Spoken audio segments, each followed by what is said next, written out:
Ok, donc bonjour à tous. Et on va commencer ce second cours sur lequel on va poursuivre la série des expériences qu'on avait fait la dernière fois, où on va s'intéresser plus spécifiquement aux méthodes électrochimiques. Et je vais vous montrer que ces méthodes électrochimiques, eh bien, elles sont riches d'informations, tant au niveau des matériaux que des électrodes, que des cellules, mais vous verrez que lorsqu'on doit les appliquer à des systèmes, eh bien, on aura des difficultés. Et vous allez voir, durant ce cours, dans lequel vous allez retrouver toutes les bases qui vous sont nécessaires pour tester, je dirais, des batteries, eh bien, ces méthodes électrochimiques peuvent nous apporter de grosses informations. Alors, quel est le problème? Eh bien, on est toujours en train de chercher la source de défaillance dans ces accumulateurs. Source de défaillance qui est liée à, des fois, la dissolution du métal, à la positive, qui va être liée à la SEI, la formation de dendrites, et également des fissures au niveau des électrodes. D'où, pour tenter de comprendre tout cela, eh bien, on a toutes les techniques de diagnostic que je vous ai mentionnées la dernière fois. Et aujourd'hui, on va se consacrer plus spécifiquement sur les techniques de diagnostic qui vont être électrochimiques. Et je terminerai également par les techniques de détermination de pression pour contrôler l'épaisseur de ces couches, et ainsi de suite. Alors, je vais directement commencer par les bases d'une courbe électrochimique et ensuite introduire tous les différents termes. Alors, une courbe électrochimique, eh bien, lorsque tout était idéal, eh bien, ça serait un système avec 100% d'efficacité énergétique sur laquelle la charge et la décharge eh bien, se superimposeraient. Mais malheureusement, il y a des problèmes d'impédance, c'est-à-dire que lorsqu'on va décharger notre cellule électrochimique, on va introduire une impédance et on a ce qu'on appelle, comme indiqué ici, une polarisation, et on reviendra beaucoup plus sur ce point. Et cette polarisation, eh bien, elle va dépendre des différentes conditions. Ces conditions, eh bien, si je vais augmenter le courant, automatiquement, mon terme IR va augmenter. Si je vais abaisser la température, je vais avoir un système qui va devenir plus résistant vis-à-vis de la mobilité des ions.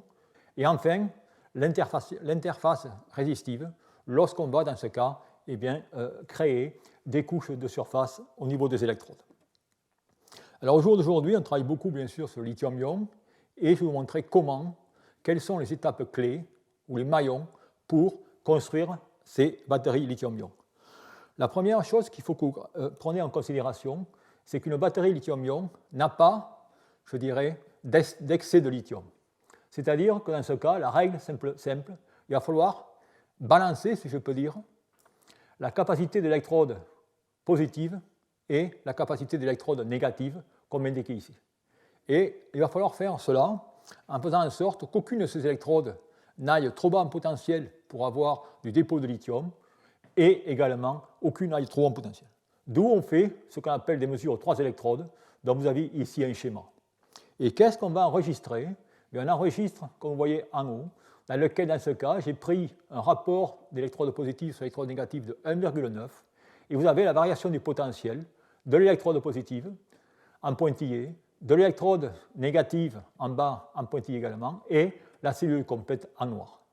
Et vous voyez, ce qui est important, c'est que dans ce cas, regardez, on s'arrête pas loin de 0 volts, et ça, ce sera un point relativement important. Ensuite, on peut ajuster à 25 degrés, et en 55 degrés, vous savez qu'en ce cas, il va y avoir des aspects cinétiques qui vont modifier cette hystérèse, et ces potentiels vont être également un peu différents. D'où, ça c'est une étape, je dirais la première étape lorsqu'on fait un système. Ensuite, il y a le problème de sécurité. C'est-à-dire, comment faisons-nous pour s'assurer que si je détermine un rapport, eh bien, je ne vais pas avoir la croissance ou le dépôt de lithium. Et pour cela, eh bien, je vais continuer mes mesures à ma série 3 électrodes et je vais ajuster les différents rapports de l'électrode positive et de l'électrode négative. Vous voyez, en ce cas, j'ai un rapport de 2,7 et vous voyez directement que là, aucun problème, j'arrive réellement dans le dépôt de lithium. Si je vais à 2,3, je suis encore dans le dépôt de lithium. 2,1, là, je suis dans un régime qui est théoriquement parfait, mais théoriquement parfait, la difficulté est que si maintenant je veux avoir un système qui aille se comporter en charge, c'est-à-dire vitesse de charge rapide, n'oubliez pas que je vais encore augmenter la polarisation, d'où, si vous voulez, je veux quand même avoir, je dirais, une certaine liberté et être relativement prudent. Donc c'est la raison pour laquelle on choisira entre ces deux rapports selon que je veuille faire excusez-moi, une batterie de puissance ou une batterie d'autonomie. On ajustera tout simplement ces rapports différemment. Donc voilà, si vous voulez, comment on assemble une batterie à ion lithium. Et ça, malheureusement, eh bien, ça va aller avec finalement la paire d'électrodes positives et négatives que vous allez utiliser. Si maintenant, je vais changer, par exemple, d'électrode, je vais prendre une électrode négative qui est différente, je vais prendre dans ce cas eh bien, une électrode de graphite, eh bien, vous allez voir que dans ce cas, eh bien, je vais être obligé de balancer cette cellule avec des rapports différents. C'est-à-dire que maintenant, le graphite ayant une capacité plus grande que les carbones initiaux qu'on utilisait dans les batteries en lithium, on va être obligé de prendre un rapport plus grand, 2,9, bien sûr, pour avoir beaucoup plus d'énergie dans notre accumulateur. Et là aussi, on peut faire des mesures aux 3 électrodes, et ces mesures aux 3 électrodes, on peut aller encore plus loin, on peut les faire ou les contrôler en JITT. Alors en JITT, c'est quoi? Galvanostatic Intermittent Titration Techniques. Ça veut dire tout simplement qu'en ce cas, eh bien, je vais contrôler le courant et je vais suivre les variations directement du potentiel. Et vous voyez ici les courbes pour l'électrode, dans ce cas qui est l'électrode positive, en rouge, vous voyez pour l'électrode négative, et en vert pour la cellule complète. Et vous voyez finalement que dans ce cas, eh bien, il y a une polarisation plus importante, ce qui est normal, qui est la somme des deux, pour la cellule complète. Donc voilà, si vous voulez, les genres de mesures que l'on fait. Alors ces mesures de JITT, eh bien, elles sont, je dirais, relativement intéressantes, car elles nous permettent finalement de voir quelle va être cette polarisation, comme indiqué ici. Et ça, c'est des mesures relativement rapides, où dans ce cas, eh bien, vous allez envoyer directement une pulse de courant et vous allez regarder, je dirais, la chute en potentiel et voir comment cette chute au potentiel se passe. Mais un point aussi très important, c'est lorsqu'on fait ces mesures, on peut tout simplement, au changement de courant, connaître la variation de la résistance de la cellule, comme indiqué ici. Et ça, je dirais, c'est des mesures qu'on ne prend pas assez souvent. Enfin, vous voyez, ça, c'est des systèmes, je dirais, avec des cinétiques rapides. Par contre, comme indiqué dans cet encart ici, eh bien, on peut avoir des systèmes qui ne vont jamais revenir à cet équilibre, malgré qu'on attende des mois, et ainsi de suite.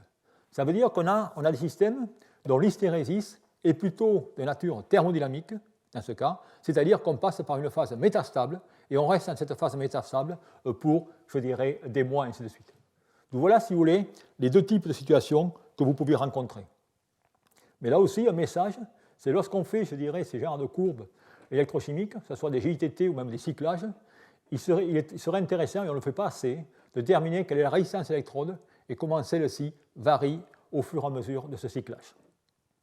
Donc ça, si vous voulez, la technique qu'on appelle la JITT, il y a, je dirais, sa technique qui est voisine, qui est la technique PITT, où dans ce cas, eh bien, on a un contrôle du potentiel et on va suivre directement le courant. Et là, on va avoir diverses situations. Et cette technique, je dirais, elle est plus rapide, voire plus précise que la JITT, puisqu'on peut avoir plus de précision pour les potentiels thermodynamiques, notamment parce qu'on va toujours regarder à des grains qui vont être relativement homogènes dû au faible courant qu'on va utiliser. D'où on va avoir différents systèmes. Si on prend des cas des systèmes d'intercalation qui sont des systèmes, je dirais, homogènes ou solutions solides, comme par exemple lithium dans lithium TiS2, eh bien, dans ce cas, on va avoir, je dirais, ces comportements où, comme vous pouvez le voir ici, le courant va tout simplement diminuer de façon monotone et continue et va suivre une loi de type Cotterell dont la variation est indiquée ici.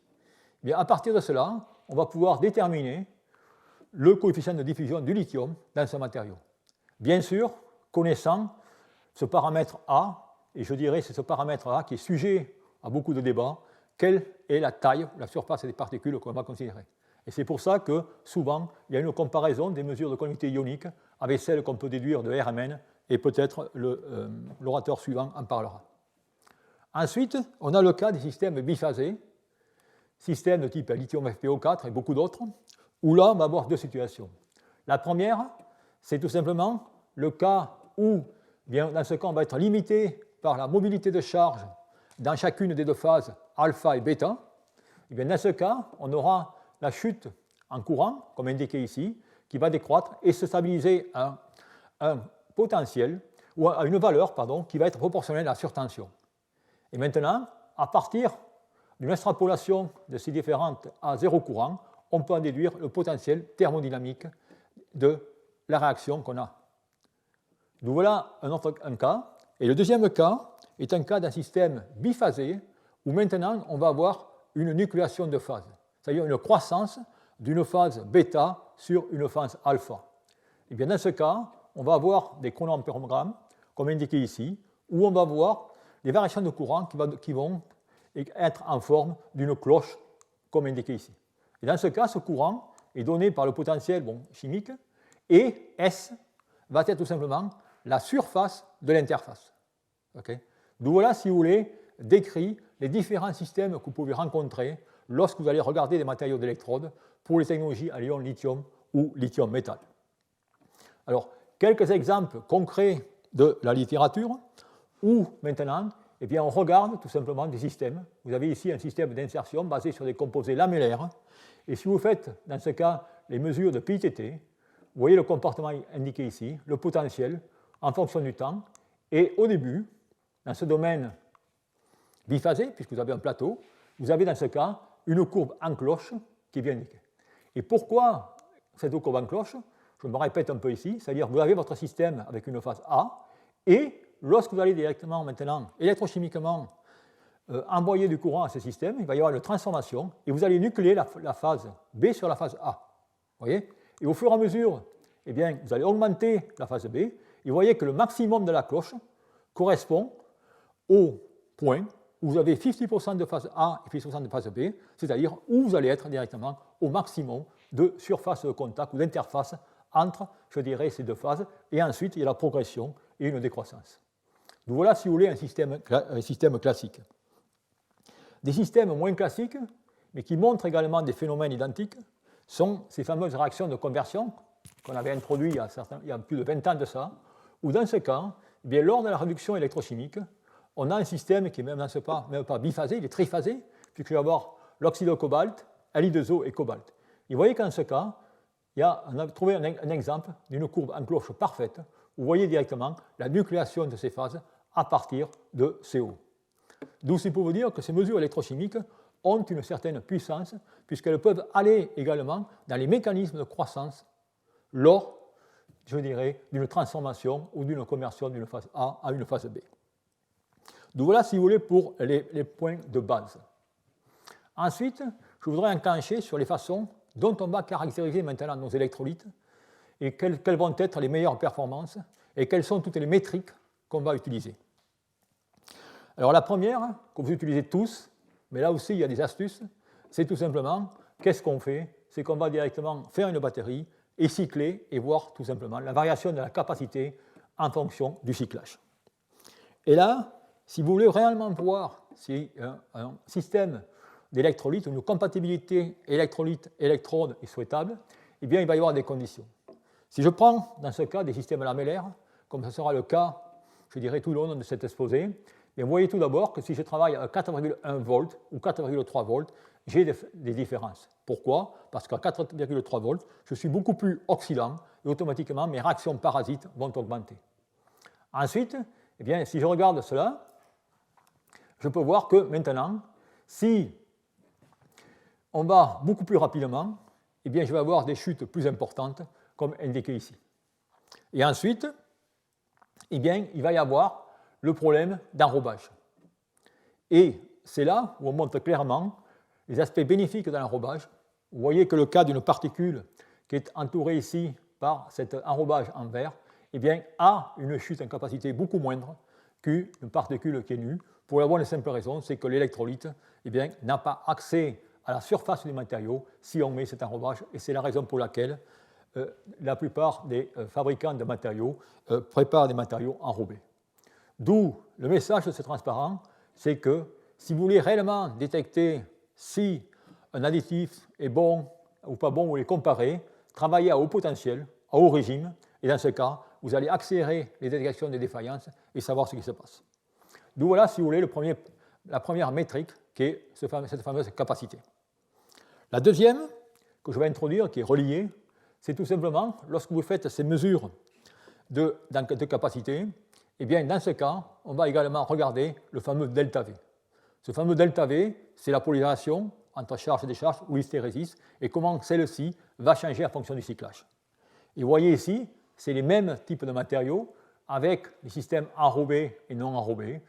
Et vous voyez que dans ce cas, le delta V, eh bien, une fois de plus, vous donne le même message que la capacité, c'est-à-dire que finalement, des systèmes enrobés sont beaucoup plus performants que des systèmes non enrobés. D'où, quelle est la conclusion de tout cela? Eh bien, c'est finalement que ces deux paramètres, la capacité et delta V, peuvent vous renseigner sur, je dirais, les qualités d'un système de matériaux et d'électrolytes. Et la question qui se pose, tout cela c'est bien beau, mais si on est obligé de faire 1000 ou 1500 cycles, ça prend 4 ou 5 mois.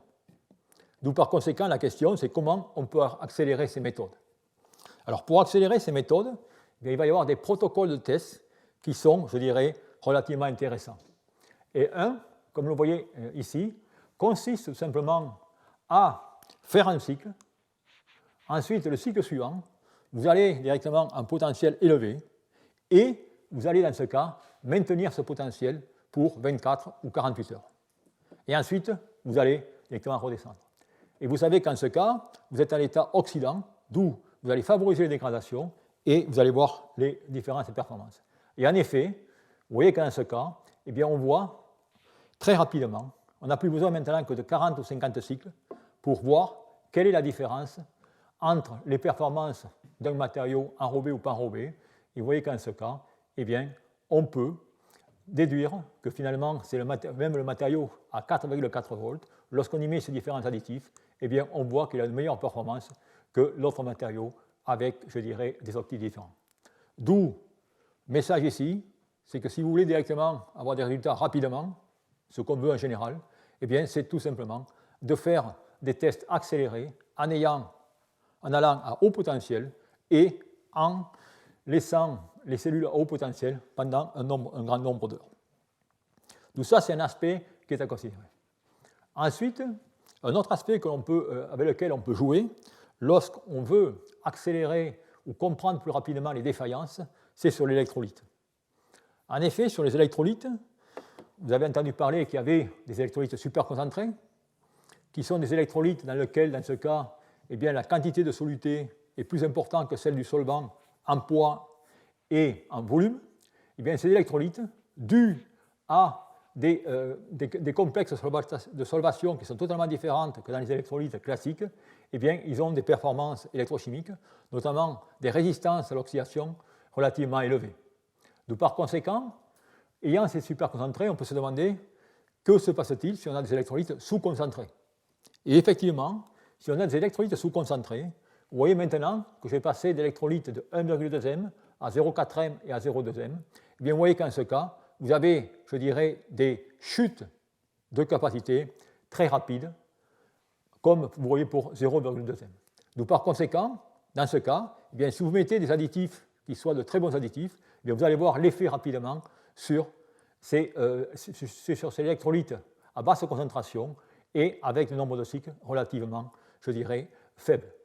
D'où là aussi, en termes d'accélération, eh bien, que pouvons-nous faire pour avoir des résultats plus rapides? Eh bien, changer nos concentrations d'électrolytes et voir ce qui se passe dans le cas des bases électrolytes. Donc voilà les différentes astuces pour ces différents problèmes de cyclage. Ensuite, un autre point que je voudrais mener est tout simplement ces fameuses courbes potentiel-capacité. Et je voudrais définir deux autres métriques que je vais appeler directement SV, ça va être un shift ou un déplacement du potentiel, et RV, ça va être également une variation du potentiel associée à la résistance. Donc ce que vous voyez ici, ce n'est rien d'autre directement que la cellule ou la courbe électrochimique d'une cellule complète, la charge en noir, et en bleu et en rouge, vous avez tout simplement les demi-cellules. Et beaucoup d'entre vous eh bien, observent, quand vous faites du cyclage, ces courbes eh bien, qui vont shifter à droite, à gauche, c'est-à-dire qu'en ce cas, vous allez cycler entre des potentiels identiques, mais les capacités en fin de cyclage vont être différentes. Et la question, c'est finalement de savoir que se passe-t-il dans ces genres de cyclage et quelle est la signification d'un déplacement vers la droite, d'un déplacement vers la gauche, et ainsi de suite. D'où ce qu'on va voir maintenant, c'est finalement qu'est-ce qui arrive lorsque, dans ce cas, vous avez un déplacement de votre électrode négative vers la droite. Ça veut dire que dans ce cas, eh bien, vous allez avoir tout simplement une perte de lithium, parce que ce qu'il faut que vous gardez en mémoire, c'est que dans cette technologie lithium-ion, mon stock de lithium, mon réservoir de lithium est bien déterminé. C'est-à-dire que toute réaction parasite qui va consommer du lithium va être néfaste au cyclage. D'où par conséquent, vous avez ces difficultés de savoir ce qui se passe au niveau du potentiel lorsque vous allez directement perdre du lithium, et également, que se passe-t-il au niveau du potentiel lorsque, par des réactions parasites, vous allez, dans ce cas, augmenter l'impédance, et ainsi de suite. D'où ça, je vais tout simplement essayer de vous l'indiquer ou de vous l'expliquer de façon claire et de façon schématique. Tout d'abord, on va s'intéresser au problème d'impédance. Si je regarde le problème d'impédance, eh bien tout d'abord, je vais regarder le potentiel moyen. Ce potentiel moyen, il est donné par la formule indiquée ici, qui est pondéré par la capacité Q. Okay. Et sur ce schéma, il est relativement simple. Vous voyez que je prends directement la capacité Q, qui est 8, je compte le nombre de carreaux, voilà ma capacité, et je vais directement, dans ce cas, envoyer un courant, et je vais avoir une polarisation IR. Et je peux en déduire, comme vous pouvez voir ici, le potentiel moyen en charge. Je peux faire le potentiel moyen en décharge. Okay. Et maintenant, venons sur cette courbe et regardons ce qui se passe. Si je suis maintenant dans le cas d'une faible impédance, qui est la courbe en noir, eh bien, je vais avoir une capacité, je dirais, maximale.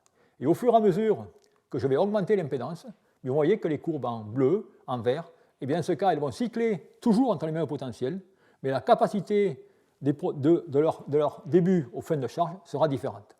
Et ça veut dire qu'en ce cas, eh bien, on va tout simplement perdre de la capacité va décroître, et le potentiel moyen va tout simplement s'abaisser. Et ça, c'est dû, une fois de plus, à des réactions parasites qui vont se développer. D'où ce terme va être important, vous allez le voir par la suite. Maintenant, voyons ce qui se passe lorsqu'on va perdre du lithium. Ici, pareil, une représentation schématique où je vous représente en haut eh bien, la capacité, toujours pareil avec les carreaux dont je mentionnais, et je vais considérer dans ce cas une cellule complète dans laquelle l'électrode bleue, qui est l'électrode positive, est limitée. Et si vous voyez que l'électrode est limitée, eh bien, dans ce cas, je peux en déduire ma surface et mon potentiel moyen qui est de 368. Maintenant, je vais tout simplement faire cycler mon accumulateur et je vais perdre, excusez-moi, du lithium ici, voyez, et je vais avoir maintenant les deux qui vont s'aligner. Qu'est-ce qui se passe? Dans ce cas, vous avez que la capacité demeure la même, mais c'est le potentiel qui décroît. Et ensuite, on peut continuer, au fur et à mesure qu'on va cycler, eh bien, cette courbe ou cette négative due à la SEI et autres, eh bien, va encore perdre du lithium. Et on peut voir, je dirais, les conséquences sur ce que j'appellerais la capacité et également sur le potentiel. Eh bien, on voit directement qu'il y a une conséquence drastique sur la capacité et, dans ce cas, également un potentiel moyen qui va augmenter, comme indiqué ici. Donc voilà, si vous voulez, l'importance de ces deux termes que j'appellerai SV et RV lorsque vous allez faire cycler vos accumulateurs, et c'est souvent que vous voyez ces courbes qui shiftent vers la droite ou vers la gauche. Alors maintenant, pourquoi cela peut être utile? Eh bien, je vais vous faire une petite démonstration sur un exemple, comme indiqué ici, dans lequel eh bien, j'ai défini le potentiel moyen en charge comme ce fameux terme SV plus RV, en décharge SV moins RV, et finalement, vous voyez pouvoir ici, je peux tout simplement calculer ces deux termes. Et vous avez ici les résultats pour une cellule de nouveau classique NMC graphite, où vous avez, dans ce cas, le potentiel moyen en charge, le potentiel moyen en décharge. Et vous voyez qu'en ce cas, le potentiel moyen en charge varie plus rapidement bien que celui en décharge. Je peux en déterminer, dans ce cas, le terme SV, qui suit la courbe en bleu. Et vous voyez qu'en ce cas, on dévie fortement des valeurs idéales de delta V. On peut avoir RV ici. Et maintenant, si on compare ce graphe avec ce qu'on peut avoir au niveau de la quantité, au niveau du delta V en fonction du cyclage, ce qu'on a vu auparavant, et vous voyez que dans ce cas, effectivement, lorsqu'on a, je dirais, un changement de courbature dans la courbe SV, eh bien, ça correspond tout simplement à un changement de courbature également dans la capacité. D'où la question que vous pouvez demander, à quoi sert réellement ces termes SV et RV? Vous allez voir que dans ce cas, un exemple beaucoup plus concret va maintenant être présenté où on va pouvoir finalement analyser, comprendre le phénomène qu'on appelle le phénomène de rollover dans le cas des batteries à lithium-ion, c'est-à-dire c'est des systèmes dans lesquels vous avez une capacité qui reste, je dirais, relativement constante, et soudainement, elle va tomber fortement. Et c'est ce que je vais vous présenter ici. Ce qu'on voit ici, c'est directement 4 cellules dans lesquelles vous avez les conditions de cyclage, où je montre la capacité, la perte de capacité, et voilà le terme SVC, dont j'ai mentionné, et le terme RVC. Et vous voyez que dans ce cas, regardez, après 900 cycles, regardez la chute rapide de la capacité.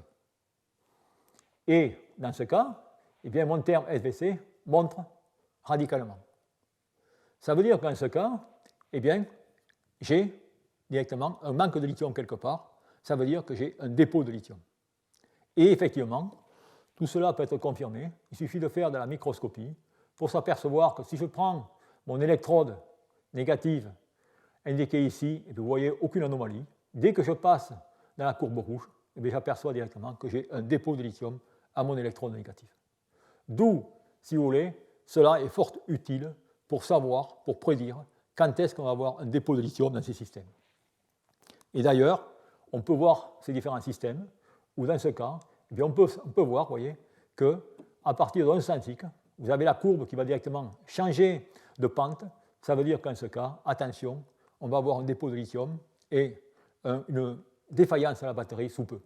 Donc par conséquent, vous voyez que ce terme SVC, eh bien, c'est définitivement une métrique qui est très importante pour savoir quand est-ce qu'on va avoir du dépôt de lithium dans les systèmes. Et bien sûr, c'est des choses qu'on peut appliquer lorsqu'on fait des charges rapides, où là, on est sûr, on est dans des conditions pour avoir ce dépôt de lithium.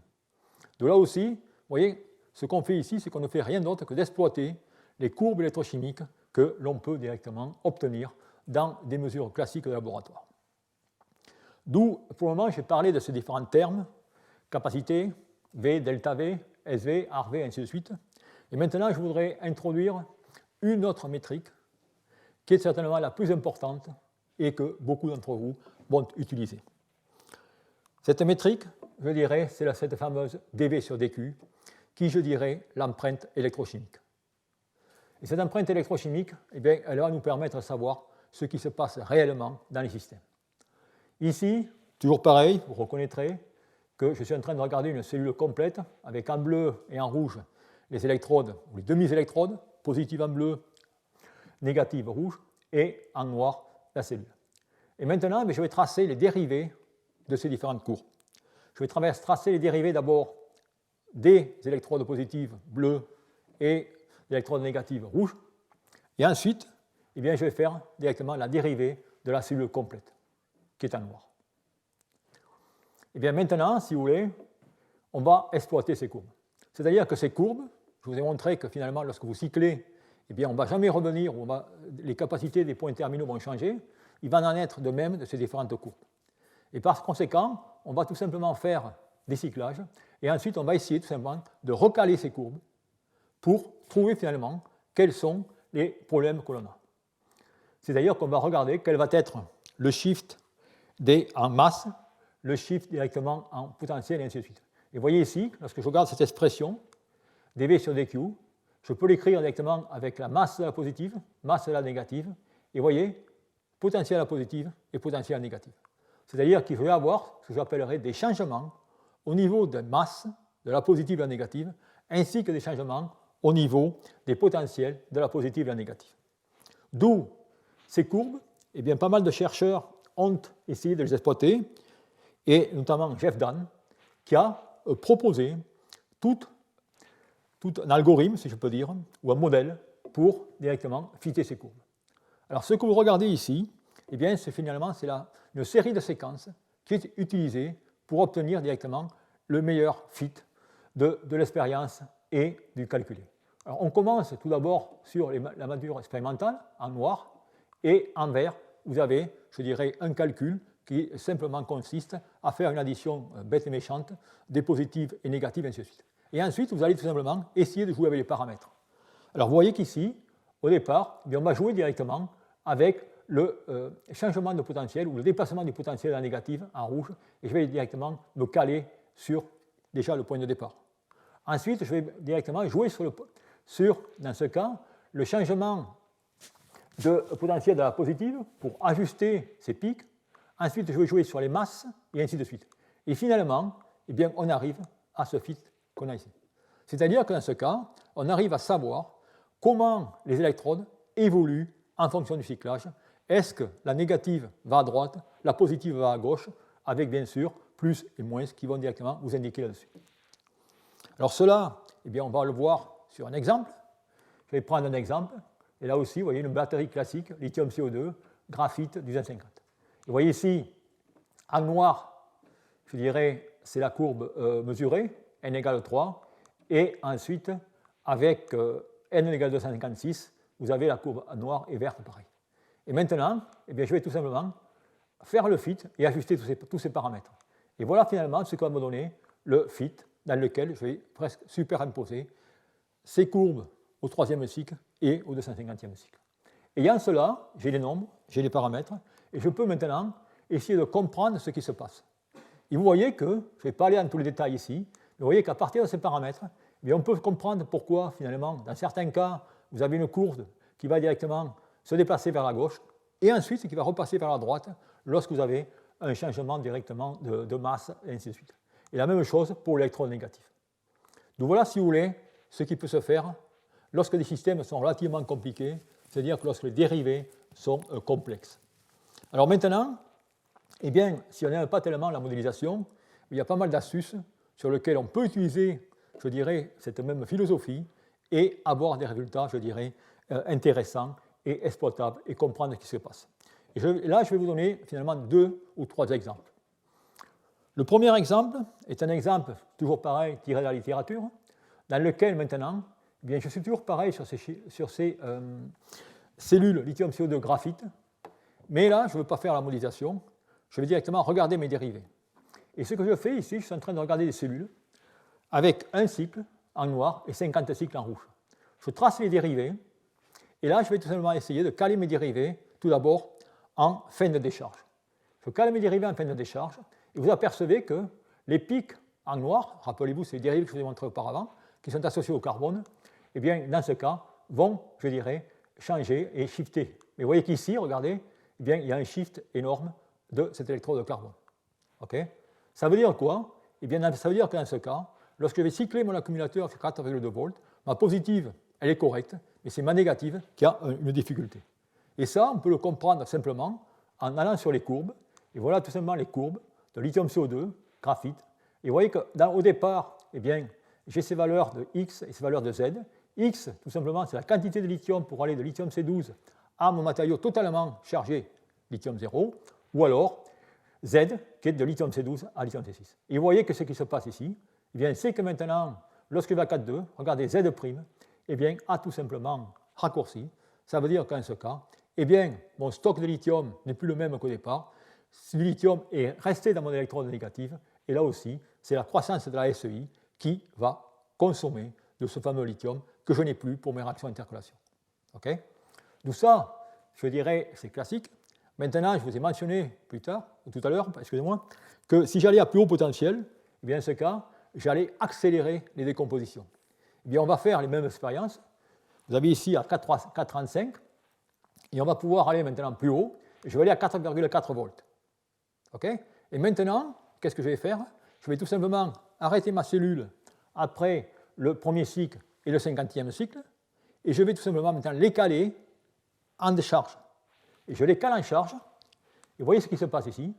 Dans ce cas, regardez, je ne peux plus voir, après 50 cycles, mes pics associés au carbone. Que se passe-t-il? Eh bien, je reviens tout simplement sur mon schéma, et vous voyez qu'en ce cas, eh bien, tout simplement maintenant, je suis limité par mon électrode positive. Donc ça veut dire qu'à haut potentiel, eh bien, c'est l'électrode positive de lithium CO2 qui devient, je dirais, limitante par rapport à celle de carbone. Donc voilà, si vous voulez, comment on peut, dans ces systèmes relativement complexes, parce que vous voyez ici, c'est les pics qui sont principalement reliés à l'électrode de carbone, on peut arriver à voir quelles sont les sources de défaillance si vous allez à 4,2, à 4,4, et ainsi de suite. Et ensuite, je voudrais encore vous simplifier la tâche et vous montrer comment, dans certains systèmes, eh bien, une extrapolation, je dirais, de cette philosophie peut vous permettre très rapidement de comprendre ce qui se passe. Et ça, c'est un système qui a été développé au laboratoire il y a de cela 2 ou 3 ans par Romain et Gouchon sur le système NVPF. Alors ce système NVPF, vous allez voir, c'est tout simplement un composé d'électrodes sodium 3, V2, PO4 2 fois, F3 qu'on utilise pour les batteries à ion sodium. Et je vous représente ici, une fois de plus, une cellule de 3 électrodes avec en haut l'électrode positive, ici au milieu la cellule complète et en bas l'électrode négative. Et vous pouvez voir que d'après ce schéma, eh bien, que les courbes se superimposent ou que la capacité irréversible de ma cellule n'est rien d'autre que la capacité irréversible de mon électrode négative. Donc ça veut dire que là, j'ai également une information sur quel est finalement le troublemaker dans ce système. Si maintenant, je regarde la dérivée, eh bien, regardez ce qui se passe. Je regarde la dérivée de ma cathode et la dérivée de ma cellule complète. C'est simplement la dérivée. Ces dérivées sont identiques. Elles se superimposent. Et les points finaux sont également se superimposent. Cela veut dire tout simplement que, dans ce cas, je n'ai plus besoin de faire des manip 3 électrons. Il suffit tout simplement que je trace la dérivée de ma cellule complète pour, en 3 secondes, savoir quelle électrode va être limitante, la positive ou la négative. OK ?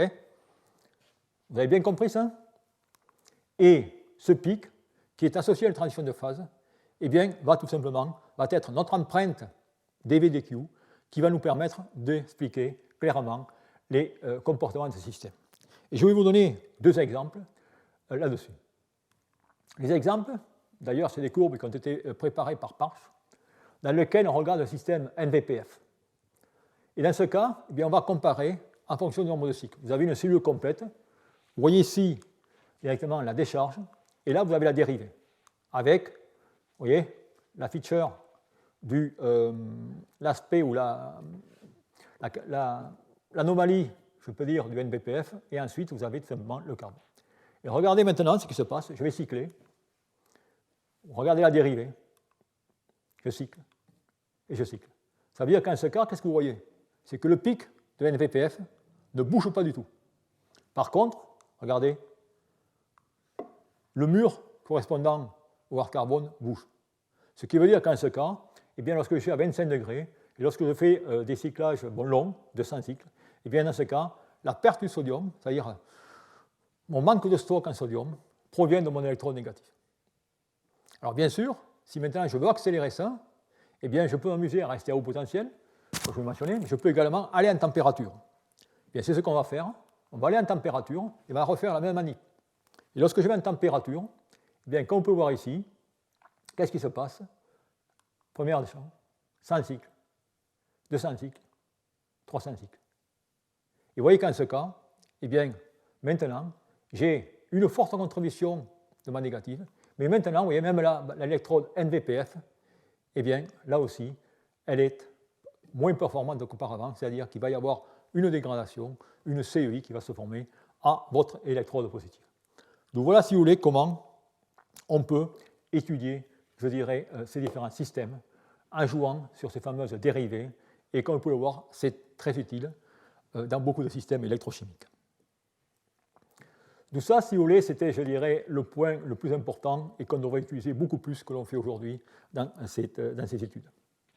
Enfin, le dernier, puisqu'on parle finalement de dépôt et ainsi de suite, c'est de regarder ce qui peut se faire, je dirais, au niveau de l'impédance. Alors là aussi, je vais rester relativement limité au niveau de l'impédance. C'est plutôt tout simplement donner un simple message de comment conduire ces mesures d'impédance, mais pas rentrer finalement dans tout le fondamental de cette technique. Alors pour regarder je dirais, ces systèmes d'impédance, eh bien, on va revenir à l'élément qui est la cellule. Et si on regarde cet élément qui est la cellule, eh bien, il est constitué principalement d'une électrolyte, d'une interface électrode-électrolyte et d'une interface métal courant collecteur électrode. Et ça, on va pouvoir directement le représenter par des circuits. On peut représenter l'électrolyte bien, par une résistance. On peut représenter l'interface ou le transfert de charge à cette interface par un circuit RC, et on peut en faire de même avec tout simplement la résistance au contact. D'où on peut intégrer tout ça dans un circuit pour avoir tout simplement un diagramme de Bode ou Nyquist, et dans ce cas, on obtient, si je peux dire, avec la partie imaginaire, la partie réelle, c'est, je dirais, demi-cercle, et ainsi de suite. Alors maintenant, eh bien, on va regarder quelle est la correspondance. Automatiquement, l'impédance d'une résistance n'est pas fonction de la fréquence, d'où automatiquement, eh bien, elle va se traduire par un point, comme vous pouvez voir ici, sur l'axe réel. Ensuite, on va avoir le circuit RC, la résistance de contact par ce demi-cercle, et ensuite la résistance de transfert de charge. Donc voilà, si vous voulez, les schémas relativement simples d'une batterie 3 électrodes ou une batterie normale comme indiqué ici. D'où la question, c'est finalement comment sonder rapidement cette interface électrode-électrosolide pour mieux la cerner et mieux comprendre ce qui se passe. Et bien pour ce faire, on va faire certains types de mesures, notant le fait tout simplement concernant quelle est l'origine de ces différents termes. Alors si je regarde finalement ce transfert de charge à l'interface, eh bien ce n'est rien d'autre qu'une SEI, ce n'est rien d'autre qu'un conducteur ionique dans lequel il y a des quantités d'inhomogénéité, de lacunes, de défauts, voire de composition. Mais peu importe, on peut directement décrire tous ces phénomènes d'activation par une loi de distribution de Boltzmann ou encore un plot d'Arrhenius, comme indiqué ici. Maintenant, en connaissant que dans ce cas, la conductivité est inversement proportionnelle à la résistivité et que la résistivité est proportionnelle à la résistance, on peut tout simplement en déduire que le transfert de charge est fonction de la température. D'où par conséquent, s'il est fonction de la température et si je veux l'exacerber, eh bien je vais devoir faire des mesures à basse température. Et là, je dirais, c'est un peu l'astuce pour faire ou à mieux cerner ce qui se passe à cette interface. Et en effet, regardez tout simplement ces résultats, où, dans ce cas, on va tout simplement passer de moins 10 degrés à 40 degrés C. Et regardez le transfert de charge à moins 10 degrés, il est vraiment prominent dans cette courbe, alors que maintenant, si je vais en température, eh bien, on a du mal à le voir. Par contre, si maintenant je regarde le contact électrode courant collecteur, eh bien, je vois cette résistance au contact, comme vous pouvez voir ici, elle varie très peu avec la température. D'où par conséquent, cela est très important pour connaître ce qui se passe.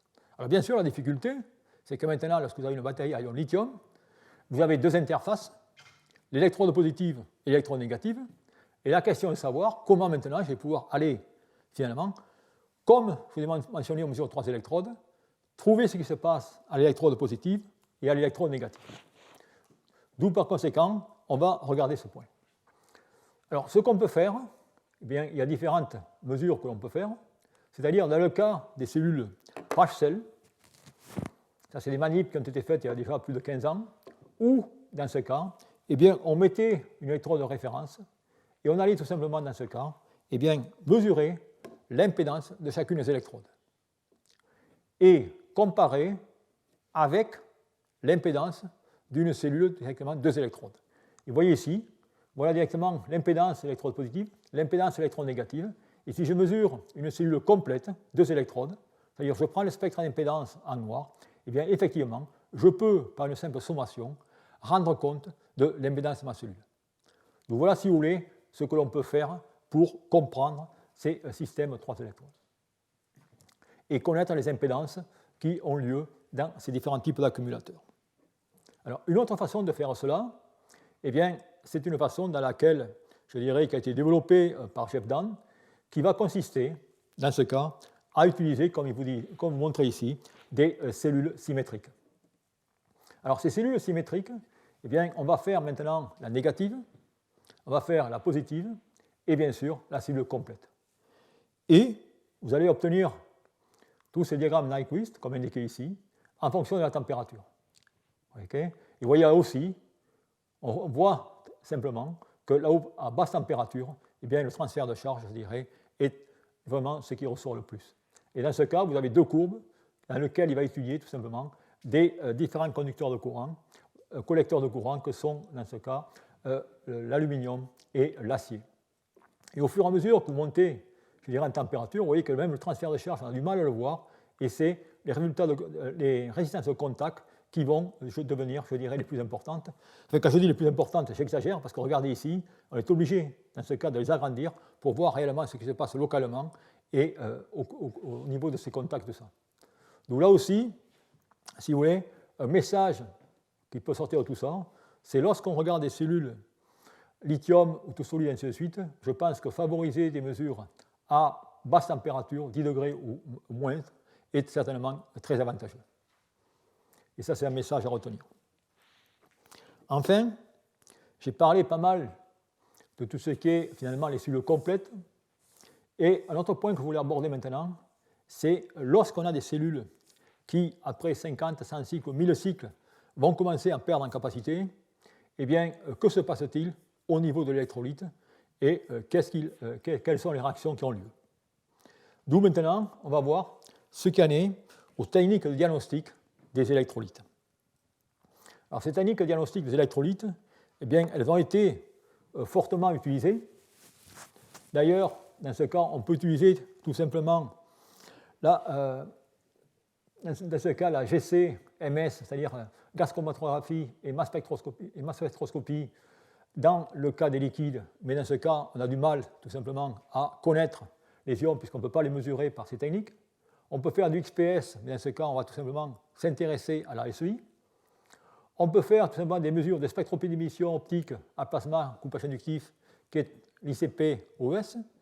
Mais dans ce cas, bien sûr, il faut récupérer les liquides et on ne fait pas de l'in situ. Et enfin, on peut utiliser la RMN, et ça peut-être qu'on va le voir par la suite, pour déterminer les espèces dans le solvant ainsi que les quantités de sel. Mais tout ça, c'est intéressant, mais la difficulté, c'est qu'il faut, dans la plupart des cas, eh bien, ouvrir la cellule. Ouvrir les cellules, il faut dans ce cas eh bien, percer un trou dans la cellule pour récupérer l'électrolyte. Ensuite, il faut certainement les immerser dans des solutions de CH2Cl2 pour injecter ou éjecter tout cet électrolyte, et ainsi de suite. Donc cela, si vous voulez, présente des difficultés et prend pas mal de temps. Donc la question, c'est finalement quelles sont les techniques alternatives et qui puissent être développées. Mais la solution, peut-être, c'est tout simplement de considérer que ces électrolytes, eh bien, ils ont un point de fusion, ils vont pouvoir geler, et ainsi de suite. Et la question, c'est est-ce qu'on pourrait utiliser finalement ces points de fusion pour avoir des informations sur les quantités de solvant et sur les quantités de sel. C'est-à-dire qu'on va revenir dans des mesures classiques d'analyse thermique et de voir ce qui se passe à ce niveau. Bien, en effet, les électrolytes, lorsque vous mélangez EC et DMC ou EC ou MC, eh bien, vous allez avoir un diagramme binaire avec des éclectiques, des parties solides, et ainsi de suite. Et en effet, je vais prendre directement le cas le plus simple, vous le connaissez tous, spécialement par ces temps-ci, c'est que dans ce cas, eh bien, si vous voulez tout simplement abaisser le point de fusion, vous allez rajouter du sel, la raison pour laquelle on sale les routes, tout simplement pour changer les points de fusion. Eh bien, on peut faire la même chose, c'est-à-dire que lorsque je vais ajouter du lithium PF6 dans mes électrolytes, eh bien, je vais tout simplement changer les températures, je dirais, de fusion de ces différentes phases, et ainsi de suite. Et en effet, si vous regardez dans le cas des électrolytes, vous avez ici un diagramme dans lequel vous avez DMC et lithium PF6. Eh bien, vous avez dans ce cas le solidus, le liquidus, et on va pouvoir directement voir ce qui se passe ici. D'où par conséquent, si je veux connaître davantage sur ce qui se passe dans mon système, si je perds du solvant, eh bien, je vais changer tout simplement ces différents points de fusion. Si je perds du solide ou du sel, je vais directement également changer ces points de fusion, changer les ΔH, d'où automatiquement les mesures que l'on peut faire ici sont des mesures d'analyse thermique, comme indiqué ici, sur lesquelles on va regarder ces points de fusion des électrolytes. Et là, eh c'est des appareils qui ont été développés par l'équipe Jevdan, où il fait des mesures d'analyse thermique différentielle sur ces différentes batteries. Vous avez ici des pouch cells, vous avez ici la tête de mesure dans laquelle vous avez une référence, qui va être une cellule de référence qui va contenir de l'acétate de méthyle, qui a l'avantage de ne pas se solidifier jusqu'à moins 100 degrés C, ça veut dire qu'en ce cas, il va pouvoir faire les mesures jusqu'à moins 100 degrés C, ce qui est largement suffisant pour les électrolytes qu'on utilise. Et ensuite, eh bien, qu'est-ce qu'on va faire? Et on va tout simplement regarder ce diagramme de phase Et on va tout simplement monter en température, comme indiqué ici. C'est-à-dire que je suis à une concentration bien particulière. Et vous voyez qu'en ce cas, eh bien, je vais directement passer mon solidus, je vais avoir un signal en thermique. Ça veut dire qu'en ce cas, je vais avoir un delta H associé à cette transformation. Et ensuite, directement, je vais passer la ligne du liquidus et je vais avoir un autre signal. D'où, ce qu'on va voir maintenant, eh c'est comment des chercheurs ont utilisé cette technique pour suivre le vieillissement des batteries. Et on va regarder quelle est l'empreinte d'analyse thermique pour suivre la vie de la cellule. Alors pour cela, je vous ai remis, dans ce cas, le diagramme binaire du système lithium-PF6, EC, EMC et ECMC étant, je dirais, l'électrolyte commercial aujourd'hui dans les batteries lithium-ion, avec les différents additifs indiqués ici. Et comme vous pouvez voir ici, on va tout simplement se déplacer sur la ligne en bleu. Alors bien sûr, si je ne mets pas de sel, ça veut dire qu'en ce cas, je ne mets pas de sel, je vais augmenter mes points de fusion. Okay. D'où, si je regarde ce transparent, alors qu'est-ce que j'ai tracé ici? Il n'y a rien d'autre que le signal, la différence du signal d'analyse thermique. Et vous voyez que j'ai, dans ce cas, 3 pics que je vais interpréter. Alors le premier pic, ici, est séparé en 2. Si je fais tout simplement la même analyse thermique sur des solvants sans sel, eh bien je n'ai qu'un pic. Ça veut dire que ce premier pic est identifié comme un complexe solvant-sel de lithium qui va tout simplement fondre à cette température. Ensuite, j'ai mon pic qui va correspondre à EMC, et bien sûr, à plus haute température, donc vous connaissez tous, l'éthylène carbonate, qui, en tant que solvant par lui-même, eh bien, est solide à température ambiante. Vous y mettez un sel, il devient liquide. Et là, dans ce cas, vous avez directement une température, un liquidus, qui est aux alentours de moins 30, un truc comme ça. Donc, vous voyez qu'en ce cas, on peut obtenir des informations intéressantes. Et ensuite, les informations, eh bien, il va y avoir la température de fusion, mais également l'air sous ces pics qui va être importante au niveau de détecter les quantités de solvants et autres. Et en effet, voilà un exemple dans lequel je prends une cellule et je vais augmenter ma quantité d'électrolytes. Vous voyez qu'en ce cas, je ne déplace pas du tout les points, mais je vais directement augmenter l'air sous ces pics. Ça veut dire que je peux avoir une corrélation entre l'intégration du pic et la masse d'électrolytes. D'où, si lors du cyclage d'une batterie, eh bien, je perds du solvant, je perds de l'électrolyte, eh bien, je peux le détecter par ces mesures. Donc voilà ce qu'on peut obtenir. Alors maintenant, eh bien, on va prendre là aussi sur un cas réel qui a été étudié, qui a été publié, qui est celui-ci. Toujours pareil, des batteries, dans ce cas, du lithium, c'est quoi ce truc-là? C'est du 442, dans ce cas, on dirait, ouais. 442, ou dans ce cas avec un M lithium PF6 et ECDMC. Vous voyez ici le premier cycle en noir et le 500e cycle en bleu. Et vous voyez qu'en ce cas, eh bien, il y a un déplacement de ces différentes analyses thermiques, les courbes d'analyse thermique ou traces. Eh bien, la question, c'est finalement quelle est l'origine. Et pour connaître l'origine, vous allez voir, c'est relativement simple. Eh bien, je suis parti avec un électrolyte de 1M lithium PF6, et maintenant, je vais prendre le même solvant et je vais changer ma quantité de sel. Et si je fais ça, eh bien, vous apercevez que le spectre bleu ici est équivalent du spectre indiqué ici, de 0,8 M lithium PF6. Ça veut dire qu'en ce cas, après 500 cycles, eh bien, j'ai tout simplement perdu 0,2 mol de lithium PF6, c'est-à-dire que le lithium a été consommé dans les réactions parasites. Donc voilà, si vous voulez, ce qu'on peut avoir comme information. Donc là, j'ai regardé l'information au niveau de la perte, je dirais, dans la quantité de sel, mais on peut regarder, bien sûr, des informations différentes et voir ce qui se passe au niveau du solvant, et ainsi de suite. Et au niveau du solvant, eh bien, une manip qui est, je dirais, différente est indiquée ici. Dans ce cas, eh bien, c'est toujours pareil, des batteries lithium-MC, où, vous voyez ici, ils sont en réalité des batteries qui ont été cyclées jusqu'à 10 000 cycles. Et, je dirais, les traces d'analyse thermique sont indiquées ici. Et ce qu'on peut voir, regardez ici, après 10 000 cycles, il n'y a aucune différence. On aperçoit des différences ici au niveau, je dirais, l'intensité de ce pic au départ. Et ça veut dire qu'en ce cas, eh bien, après, je dirais, 10 000 cycles, on a perdu des quantités, je dirais, infimes de solvants. Ça veut dire que, bon, ça montre que les systèmes lithium, NMC, 5, 3,2 ou 4,2, je dirais, sont relativement fiables et peuvent cycler une grande nombre de fois, et ainsi de suite. Donc voilà, si vous voulez, ce que je voulais vous raconter sur toutes les techniques électrochimiques, avec dans ce cas des analyses thermiques, pour comprendre davantage ces systèmes ou ces batteries avec lesquelles vous travaillez tous. Alors maintenant, je voudrais terminer ce cours par revenir, si je peux dire, sur ces problèmes de SEI, sur ces problèmes de croissance, et vous montrer là aussi qu'est-ce qu'on fait au niveau diagnostic. Et là, je reprends un problème qui est finalement inhérent à ce que je vous ai raconté jusqu'à maintenant. C'est le cas du système lithium-ion, où vous avez des électrodes qui respirent lors du cyclage électrochimique. Mais elles respirent dans des directions opposées, ce qui est intéressant, quand on dire qu'en ce cas, le volume va se moyenniser, si je peux dire, mais il va y avoir quand même des cas qui vont être différents. Et ces cas qui sont différents, vous avez le cas classique au départ, dans lequel vous avez lithium CO2, graphite, où dans ce cas, le graphite va se contracter et s'étendre de 10%, alors que dans ce cas, le lithium CO2 ne va changer que de 4 à 5%. Ensuite, vous avez le cas problématique, qui est celui des électrodes de silicium, où là, eh bien, il va y avoir 300% d'expansion et de contraction lors du cyclage.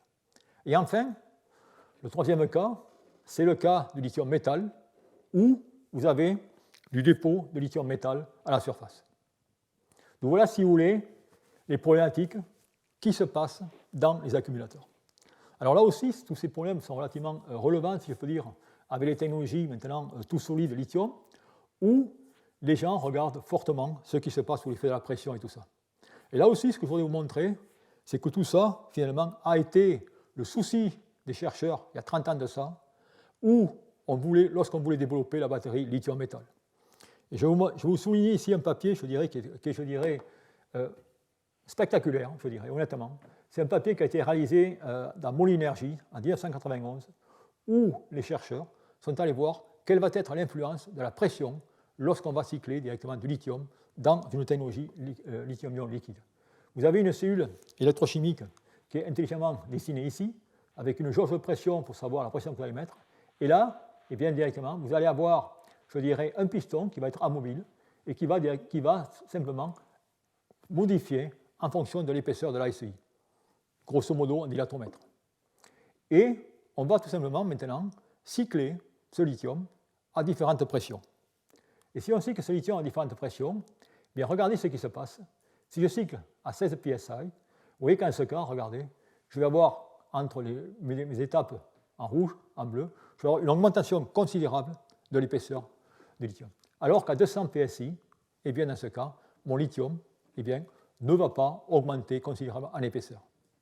Raison, bien, elle est supportée par des études microscopiques où, effectivement, dans le cas de faible pression, on va créer un lithium très poreux, alors que dans le cas, je dirais, des pressions à 200 psi, on va avoir du lithium très dense.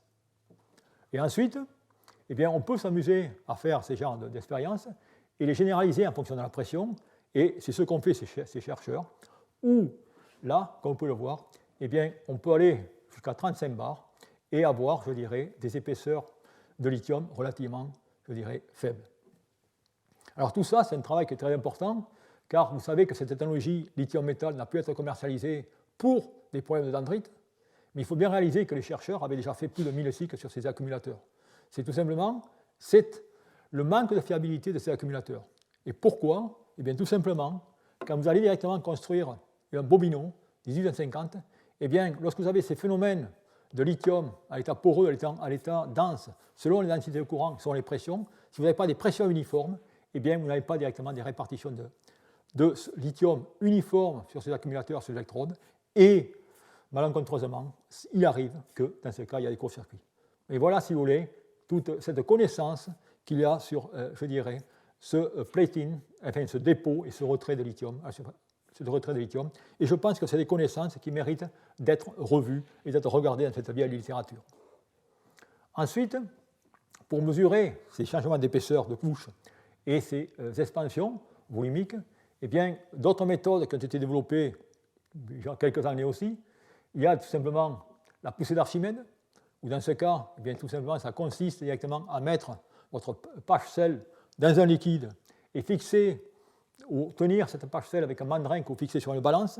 Il suffit directement de mesurer la force sur la balance, et vous en avez tout simplement le delta V, qui est donné tout simplement par cette simple formule indiquée ici, c'est-à-dire la variation de masse sur la balance plus la densité. Et vous voyez qu'en ce cas, eh bien, je peux réellement, en rouge, vous voyez que les courbes en rouge qui montrent l'évolution de la pression dans le cyclage, eh bien, tracent parfaitement les courbes de cyclage potentiel composition. Alors ensuite, eh bien, on peut aller avec des systèmes, je dirais, beaucoup plus complexes, où dans ce cas, eh bien, on peut utiliser des jauges de pression. Vous avez dans ce cas un système qui a été développé au Canada par Jeff Dahn, où vous avez ajouté ici à la surface de votre parcelle une jauge de pression. Et là aussi, eh bien, on peut mesurer, comme vous voyez ici, en rouge, on suit parfaitement ce qui se passe à l'électrode ou lors de la charge et lors de la décharge de la cellule. Donc voilà, si vous voulez, les études qui se font. Alors ensuite, on va adresser les problèmes encore plus importants, c'est-à-dire maintenant, bon, ça c'est grossier, on peut aller voir maintenant ce qui se passe si on va utiliser des carbones différents, voire du silicium, et ainsi de suite. Bien, si on regarde les carbones différents, eh bien, ici vous avez des études dans lesquelles eh bien, des batteries sont cyclées selon qu'on ait un graphite artificiel et un graphite naturel. Là aussi, ces résultats, ça a été des longs débats pour savoir lequel était le meilleur, et ainsi de suite. Et vous voyez ici les courbes de potentiel et surtout les courbes de pression. Vous voyez que noir, eh bien, c'est le graphite artificiel. Vous n'avez pas ou très peu d'augmentation de pression, alors que dans le graphite naturel, en rouge, vous avez de très grandes augmentations. Donc, ce qu'on peut faire ici, c'est tracer tout simplement la variation de pression en fonction du nombre de cycles, et ça confirme que tout simplement le graphite naturel qui est ici, tracé ici en bleu, eh bien, dans ce cas, je dirais, est catastrophique, alors que le graphite artificiel en noir est directement le meilleur composé. Et cela se traduit tout simplement sur les courbes électrochimiques. Vous voyez que la tenue en capacité d'un graphite artificiel est nettement meilleure que celui d'un graphite naturel. Donc voilà, si vous voulez, ce que l'on peut obtenir de ces mesures, je dirais, de pression sur la nature des graphites. Et enfin, bien sûr, un système qui était, je dirais, une plateforme pédagogique pour montrer de telles études était le système au silicium, puisque vous savez tous que dans ce cas, comme on l'a déjà mentionné, que dans le cas du silicium, vous avez une augmentation de 300% lors du cyclage. Eh bien, effectivement, les mêmes mesures ont été faites sur ce système, et je vais juste montrer les résultats. Le résultat, vous avez ici la capacité, je dirais, normalisée pour le carbone et le silicium. Vous voyez que le carbone, ce qu'on sait tous, nos cellules aujourd'hui, ça tient parfaitement. Sur le silicium, vous voyez, c'est catastrophique. Lorsque j'utilise tout simplement des électrodes de silicium, qui sont à 15 ou 20%, et ça peut s'améliorer. Ensuite, si je regarde au niveau de la pression, c'est-à-dire au niveau de la SEI, vous voyez que dans le cas du carbone, la SEI va très peu changer, c'est-à-dire la pression, alors que dans le cas du silicium, je vais avoir une pression qui va augmenter de façon considérable. Et là aussi, de ce genre de mesures, on peut s'en servir, et des chercheurs l'ont fait, pour caractériser ou classifier les différentes sortes de carbone. Et vous avez ici la plupart des systèmes qui ont été mélangés avec du silicium. Bon, je ne vais pas aller dans les détails. Et vous avez également des systèmes dans lesquels on met, pour améliorer cette SEI, pour qu'elle se forme mieux, c'est du FEC. Mais là aussi, vous voyez des résultats qui sont relativement pas terribles, pour la bonne et simple raison, c'est qu'une fois que cette FEC est complètement utilisée, eh bien, le système directement part et se dégrade. Et bien sûr, notez ici que finalement, on a le meilleur système qui est NMC graphite et qu'on utilise toujours. Donc voilà, si vous voulez, un peu ce qu'on peut faire au niveau pression. Et juste promis, le dernier transparent, c'est que maintenant, tout ça, c'est sur, je dirais, des parcelles. Qu'est-ce qui se fait en réalité dans des systèmes? Et en réalité, vous allez voir maintenant au niveau des packs, là ça devient, je dirais, un peu plus fantaisiste, où maintenant, eh bien, on a voilà, un pack de batteries. Et vous avez ici, finalement, la tringle qui va directement assurer la cohésion de ces différents packs. Et ce que font les ingénieurs, ils vont mettre directement une jauge sur cette barre et tout simplement mesurer la variation de la pression lorsque ces accumulateurs peuvent être chargés ou déchargés. Et ils peuvent corréler, comme vous pouvez voir ici, la variation de pression avec la charge ou la décharge. Okay. Tout ça, je dirais, c'est les mesures qui sont les plus répandues qui se font. Et enfin, une dernière mesure qui, je dirais, n'est certainement pas les plus pratiques, mais je pense qu'elle est intéressante d'un point de vue innovation, et du moins elle m'attire, c'est cette mesure dans laquelle, dans ce cas, on va utiliser les courants de Foucault. Alors, qu'est-ce que c'est le courant de Foucault? Vous avez directement une bobine et vous avez votre accumulateur. Okay, vous avez une plaque métallique ici. Et dans ce cas, vous allez avoir un courant, vous allez induire un champ électromagnétique qui va créer un courant de Foucault dans votre plaque directement métallique. Ce courant de Foucault va régénérer un champ inductif qui va être sans inverse et un courant sans inverse. D'où vous mesurez finalement ce courant qui va être fonction de la distance entre votre bobine et votre pièce métallique. Et grâce à ça, eh bien, vous pouvez également mesurer, en fonction du cyclage, quelle va être finalement la respiration de votre électrode et de votre accumulateur. Alors bien sûr, alors vous voyez, ça a été fait à l'échelle, je dirais, même de la microlithographie. Vous voyez la bobine. Voilà ici, bon, bien sûr, parce qu'il y a des capteurs en température pour mesurer également en température ce qui se passe, parce que bien sûr, ces métaux et tout ça, la variation de la température est importante, donc il faut la contrôler, et on peut arriver à ce compte-là, à avoir aussi des corrélations entre cet espace et les courbes de charge et de décharge. Donc voilà, si vous voulez, à peu près résumer tout ce que je pouvais vous dire sur ce qu'est les mesures électrochimiques. On aurait pu bien sûr beaucoup aller dans encore plus de détails, et également sur le système de pression, sur lesquels, dans ce cas, on y reviendra un peu par les méthodes optiques et voir comment on peut avoir accès aux mêmes choses. Donc je terminerai là-dessus, vous remerciant, et en invitant, après 5 minutes ou 10 minutes de pause, le orateur suivant, qui est Élodie Salaguerre, qui est chercheur au CNRS et qui est une spécialiste de l'imagerie RMN. Et elle va vous montrer les dendrites lorsqu'elles vivent.